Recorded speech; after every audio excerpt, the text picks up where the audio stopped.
Recently, our client John met his banker to discuss plans for a clean energy building. What he found was a shared passion for building something more. Momentum for change. First Horizon Bank. Let's find a way. Go to firsthorizon.com/John. Recently, our client Tommy met his banker to discuss continuing his father's restaurant legacy. In us, he found a partner that understood the importance of passing the torch. First Horizon Bank. Let's find a way. Go to firsthorizon.com/Tommy. This is SpaceTime, Series 26, Episode 63, for broadcast on the 26th of May, 2023. Coming up on SpaceTime, discovery of a potentially volcano-covered Earth-sized world. Computer simulations show us where the first quasars may have come from. And that stuck antenna aboard the Jupiter-bound JUICE spacecraft has finally been freed. All that and more coming up on SpaceTime. Welcome to SpaceTime with Stuart Gary.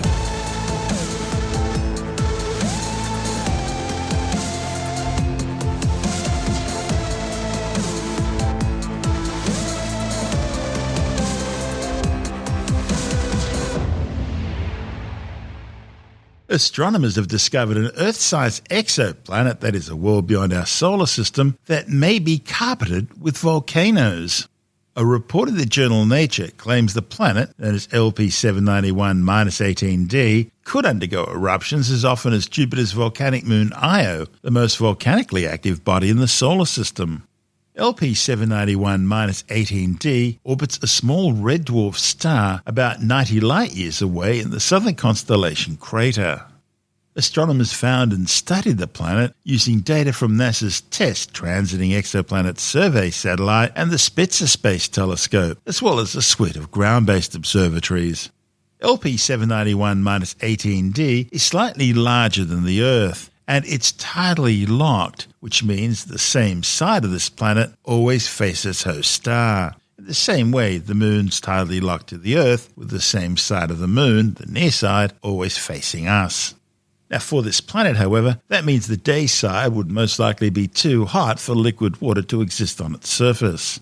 But the amount of volcanic activity all over the planet could sustain a significant atmosphere, and that would allow water to condense on the night side. Astronomers already knew about two other worlds in this system, LP791-18b and LP791-18c. The inner B planet is about 20% larger than the Earth, while the outer C planet is about 2.5 times the Earth's size and more than 7 times its mass. During each orbit, planets D and C pass very close to each other, and each close pass by the more massive planet C produces a gravitational tug on planet D, making its orbit somewhat elliptical. Now, on this elliptical path, planet D gets slightly deformed every time it orbits around the star. These deformations create enough heat through internal friction to substantially heat the planet's interior, producing volcanic activity on its surface. Jupiter and some of its other moons affect the Jovian moon Io in a similar way. Now, what makes all this even more interesting is that planet D sits on the inner edge of the star's habitability zone. That's the area around a star where liquid water, essential for life as we know it, could exist and pool on a planet's surface. Planet C's already been approved for observing time on the James Webb Space Telescope, and astronomers think Planet D is also an exceptional candidate for atmospheric studies by the James Webb mission. One of the study's authors, Jesse Christensen from NASA's Exoplanet Science Institute at the California Institute of Technology in Pasadena, says one of the big questions in astrobiology, the field that broadly studies the origins of life on Earth and beyond, is if tectonic or volcanic activity is necessary for life. After all, we have both here on Earth, and we have life, but it's also the only example we have. In addition to potentially providing an atmosphere, these processes could churn up material that would otherwise sink down and get trapped in the crust, including those which we think are important for life, like carbon. It's also worth noting that Spitzer's observations of the system were among the very last the Space Telescope collected before it was formally decommissioned in January 2020, a fitting end for an historic mission. This is SpaceTime. Still to come, new computer simulations show us where the first quasars may have come from, and that stuck antenna on the JUICE spacecraft has finally been freed. All that and more still to come on SpaceTime.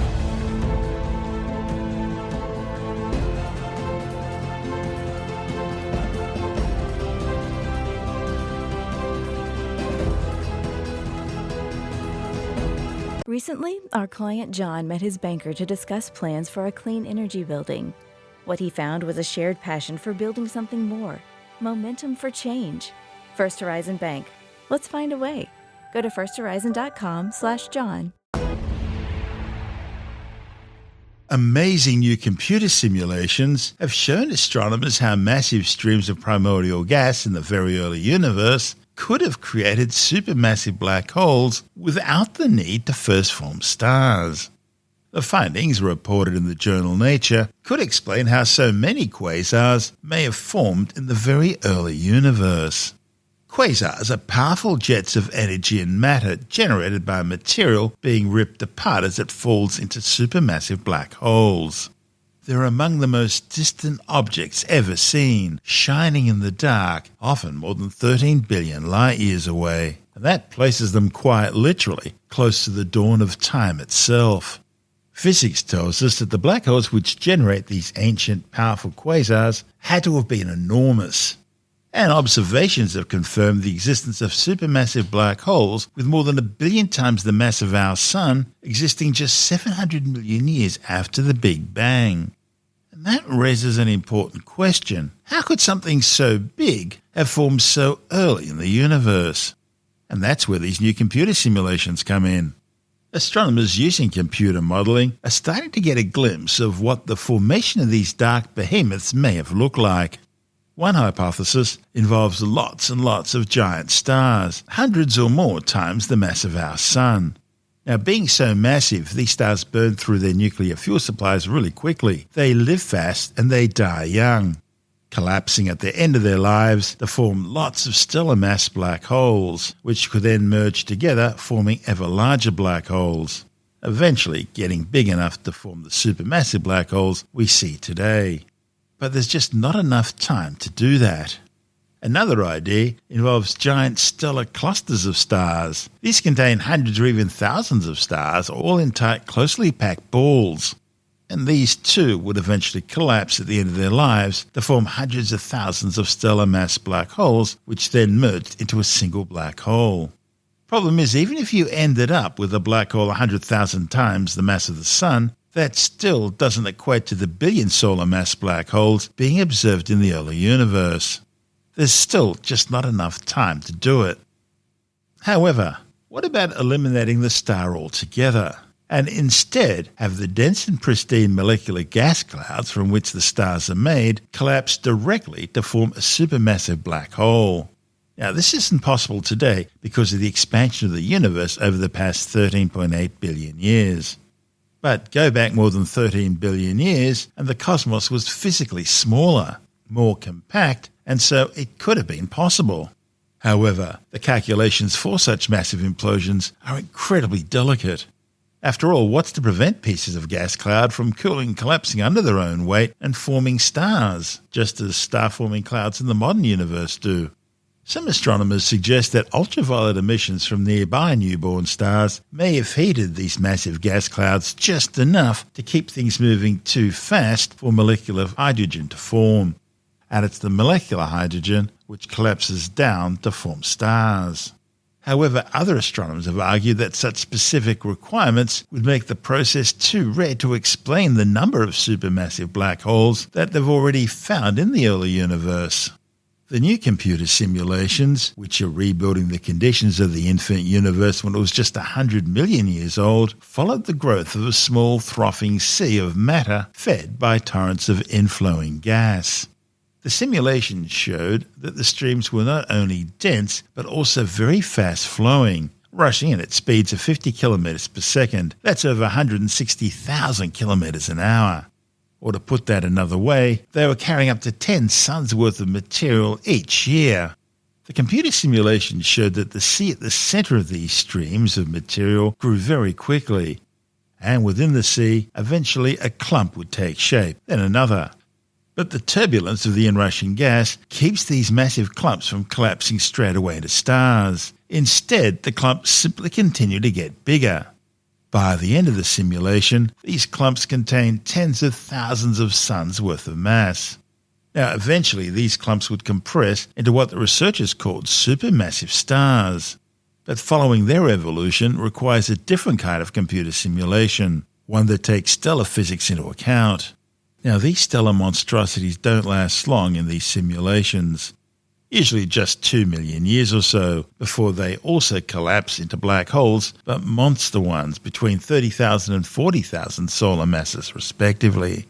Jonathan Nally, the editor of Australian Sky and Telescope magazine, said such massive seeds could easily collect more gas and grow to become the dark monster black holes, generating the quasars seen by astronomers today. Well, quasars, it's a funny word, Quasar, and it stands for quasi-stellar object, because when they were first spotted by big professional telescopes, they just looked a bit like stars, right?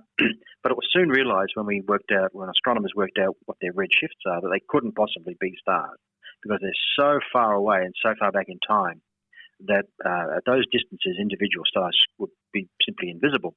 But these things, to be that bright, that far away, and that far back in time, must have been very, very, very bright. What on Earth, but what in space could possibly produce that amount of energy in what seemed to be a fairly condensed area, like a small area, a small volume, back then in the distant reaches of time, back towards the Big Bang. So, they called them quasars, and they're obviously around in the early universe. Couldn't be stars, far too big and bright for that. So the consensus formed was that the only thing known that could produce this kind of energy was the black holes. Now, black holes themselves don't give off that kind of energy, but any gas and stuff that is swirling around near them, as it speeds up, it will give off a lot of light, and that's what we would be seeing in the form of these quasars. But to get that sort of amount of energy, these black holes would have to be super duper big. Not the sort of small black holes you get when an individual star goes bang at the end of its life and its core compresses down into a tiny thing. These would have to be black holes that weigh, at least thousands of times the mass of our sun. So they were big, huge black holes.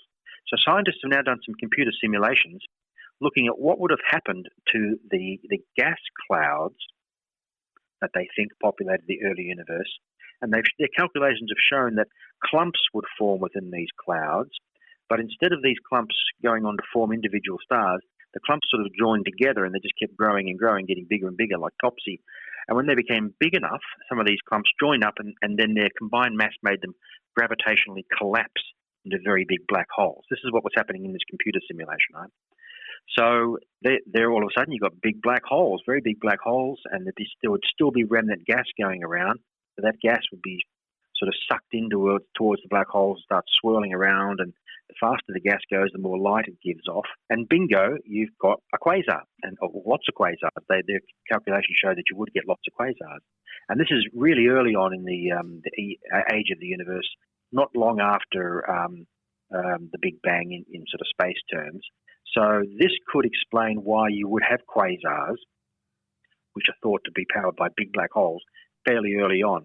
It would be these big gas clouds forming individual clumps, and the clumps just joining together and eventually collapsing from their own gravity and becoming big black holes. So interesting stuff. With the James Webb Space Telescope up there now, with its view optimized for infrared, which is going to be brilliant for looking back through the age of the universe back towards the Big Bang, we should start to get some really good imagery and data of what was going on there, better than we've had so far. So we may be able to confirm or refute this hypothesis from this computer simulation. So again, we're living in a really exciting time. We've got the technology out there, and hats off to the people who make these telescopes and design the things and run the missions, because it's just going to answer these questions. So these scientists have done computer simulations, calculations of what might happen to telescope out there, James Webb, is going to show us what did happen. For the last 50 years, one of the big debates in astronomy has been which came first, the supermassive black hole at the centre of a galaxy or the galaxy. And it sounds like this computer simulation has reached a conclusion. Yeah. Well, if it's correct and if it can be verified, then maybe the black holes were the sort of the seeds or the nucleus that then gathered in material around and which then formed this swirling galaxy, these beautiful galaxies that we see. As I say, the James Webb Space Telescope is going to be able to show us these things, at least in some detail. So we'll be able to verify or refute this particular idea or any of the other ideas that have been proposed over the years. So it's an exciting time. We just had the announcement of the discovery of Glass Z12, which is possibly the earliest fully formed galaxy ever seen, just 300 million years after the Big Bang, which means the stars would have started forming just 100 million years after the Big Bang, which means the cosmic dark ages were really short. They only lasted 100 million years before the epoch of reionization. Yeah. So evidence is sort of accumulating, you might say, that things got going really quickly in the early part of the universe. And this is the great thing about science is that, we had, for all these years, we've had a certain amount of data, we've had certain observations, and we couldn't get anything better. So people have had to form hypotheses based on that. But, we get more data, and we get more observations, bigger and better telescopes that show us more clearly what exactly was happening. And that way you can sort of drop off the hypotheses that don't match it, and the hypotheses that do match, well, one of them may end up being right. It's a sort of that's the process of scientific discovery, really. That's Jonathan Nally, the editor of Australian Sky and Telescope magazine. And this is Space Time. Still to come, the European Space Agency successfully frees a crucial antenna that was jammed in a semi-stowed position aboard its due spacecraft. And later in the Science Report, a new study confirms that using cannabis during pregnancy can impact the growth of the baby. All that and more still to come on Space Time.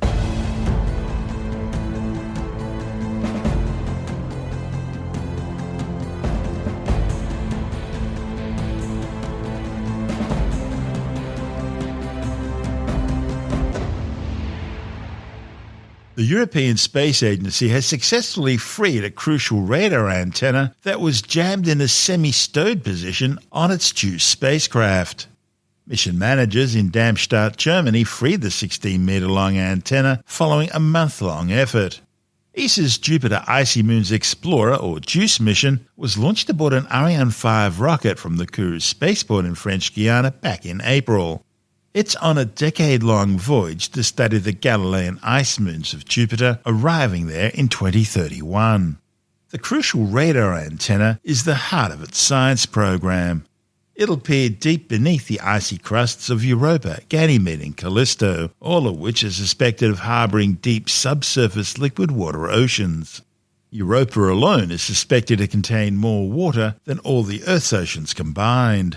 However, soon after launch, a tiny protruding pin refused to move, preventing the antenna from fully deploying. Mission managers tried shaking and warming the $1.8 billion spacecraft in order to get the pin to budge, and a bit of back-and-forth jolting finally did the job. ESA says all other systems aboard the spacecraft are operating normally, with the radar dish, solar panels and 10.6-metre magnetic field probe all deploying successfully. The 6,070-kilogram bus-sized spacecraft will undertake a series of gravity-assist flybys of the Earth, Moon as well as Venus in order to reach the Jovian system. Eventually, JUICE will go into orbit around Ganymede, becoming the first spacecraft to orbit a moon other than the Earth's. This is Space Time.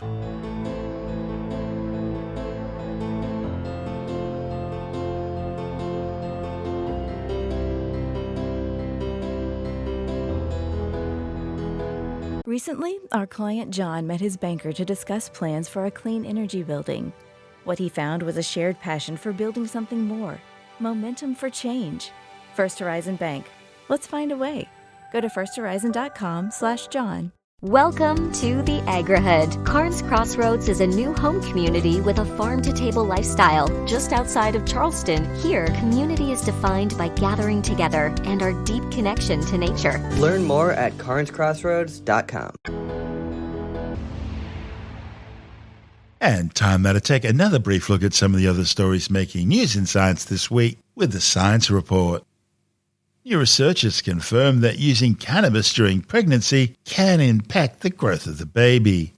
The findings, reported in the journal Frontiers of Pediatrics, show that even when marijuana is used only during the first trimester of pregnancy, birth weight was reduced by around 150 grams. The studies also showed that babies exposed during the entire pregnancy were nearly 200 grams lighter, and their head circumference was nearly a centimetre less than babies who had not been exposed. The authors say these findings are important because newborn size is one of the strongest predictors of later child health and development. Scientists have released the first draft of a reference pangenome, a collection of DNA sequences from 47 people which better reflects the diversity of the human population. The findings, reported in the journal Nature, can be used as a comparison tool to study genetic disorders and other human DNA sequences.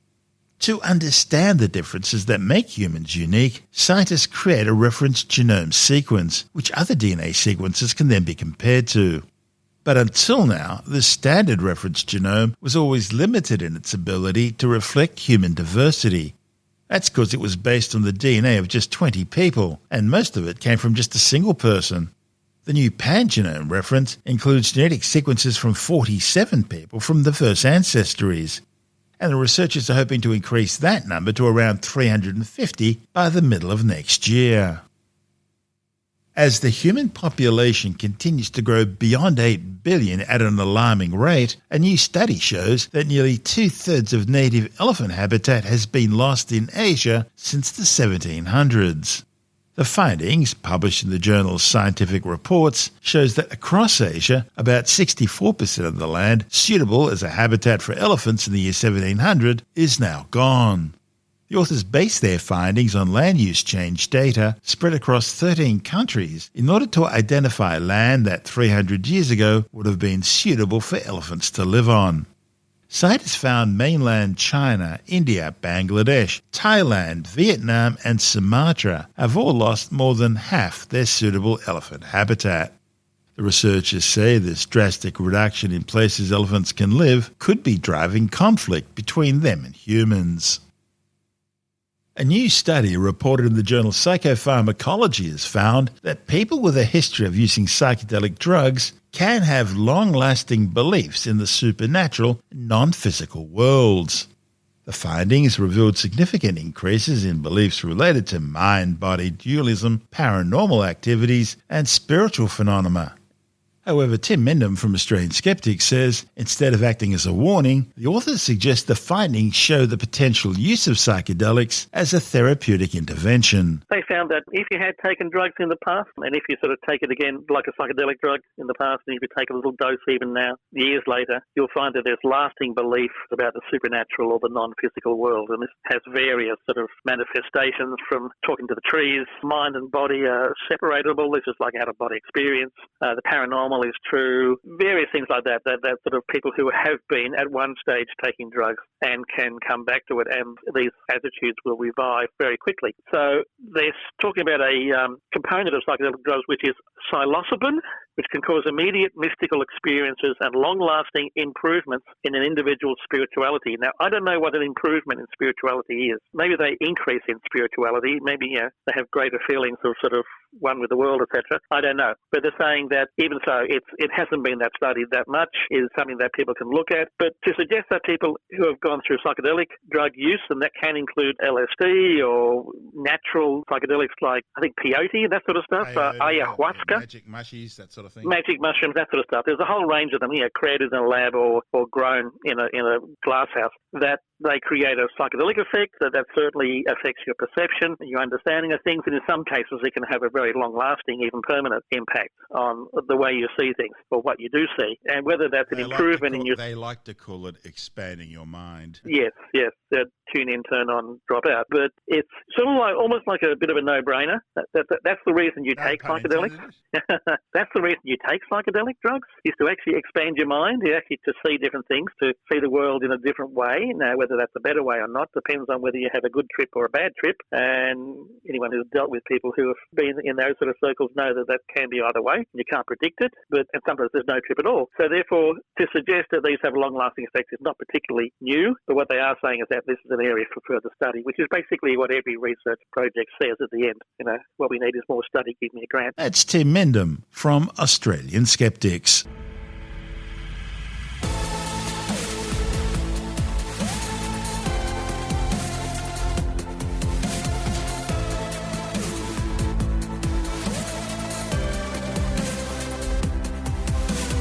And that's the show for now. SpaceTime is available every Monday, Wednesday and Friday through Apple Podcasts, iTunes, Stitcher, Google Podcast, Pocket Casts, Spotify, Acast, Amazon Music, Bytes.com, SoundCloud, YouTube, your favourite podcast download provider, and from spacetimewithstuartgary.com. SpaceTime's also broadcast through the National Science Foundation on Science Zone Radio and on both iHeartRadio and TuneIn Radio. And you can help to support our show by visiting the SpaceTime store for a range of promotional merchandising goodies, or by becoming a SpaceTime patron, which gives you access to triple-episode commercial-free versions of the show, as well as lots of bonus audio content which doesn't go to air, access to our exclusive Facebook group, and other rewards. Just go to spacetimewithstuartgary.com for full details. And if you want more SpaceTime, please check out our blog, where you'll find all the stuff we couldn't fit in the show, as well as heaps of images, news stories, loads of videos, and things on the web I find interesting or amusing. Just go to spacetimewithstuartgary.tumblr.com. That's all one word, and that's Tumblr without the E. You can also follow us through @StuartGary on Twitter, @SpaceTimeWithStuartGary on Instagram, through our SpaceTime YouTube channel, and on Facebook, just go to facebook.com/SpaceTime with Stuart Gary. And SpaceTime is brought to you in collaboration with Australian Sky and Telescope magazine, your window on the universe. You've been listening to SpaceTime with Stuart Gary. This has been another quality podcast production from Bytes.com. This morning in North Carolina, wheels are spinning. Determination is winning. A passion is now a thriving business, and it shows no signs of slowing down. How? The power of a conversation, like the one Clint Spiegel had with First Horizon Bank about starting a bike wheel manufacturing facility in Asheville. Now it's not just talk, it's rubber meets road. First Horizon Bank. Let's find a way. Go to firsthorizon.com/Clint. First Horizon Bank, member FDIC. Wells Fargo presents one of the surest ways to grow your money. A Wells Fargo CD account, where you can earn a 5.00% annual percentage yield on an 11-month term with a minimum opening deposit of $5,000. Visit a Wells Fargo branch or wellsfargo.com/CD rates to open a CD account and start growing your savings with us. Wells Fargo Bank, N.A., member FDIC.